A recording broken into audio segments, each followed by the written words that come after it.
A little bit of an outlier. This is the model that wants to bring more of the heavy snow farther to the west, and you'll see what I mean here in just a moment. So this is the model that's been clinging to this idea of there being a really substantial storm in New York City. Now let's compare that to the GFS model. The GFS model is really different on the western edge there. It similarly shows this tremendous snowstorm in New England, but then on the western edge we see much less snow there.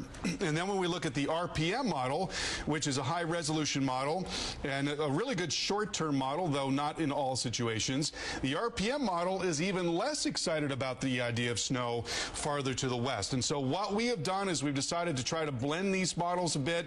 And again, there's a lot of confidence about the fact that this is going to be a tremendous event in southeastern New England. And really, it's too late at this point to really prepare for this storm. So just hunker down and ride it out for the next solid 24 hours of snow and wind. The wind's going to be getting a lot worse through the course of the night tonight. Again, more difficult farther westward. What we're doing right now is saying 8 to 12 in New York.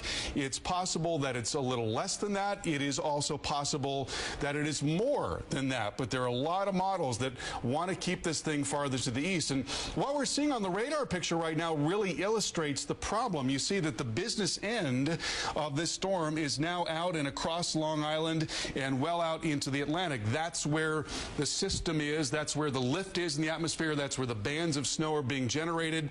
Some of that is now beginning to work over into the western part of Long Island, so it may be that a new round of snow is on the way there in New York, where it has been relatively dry over the last few hours. But that really is the big forecast question. Of this big mass of snow, how far off to the west is it going to be able to reach as that low continues to develop and really moves up more to the northeast, not to the north or northwest. The low itself, the surface low, is going to be traveling to the northeast. So it is a difficult question. And you notice here the banding features showing up there, those darker features now showing up on the radar.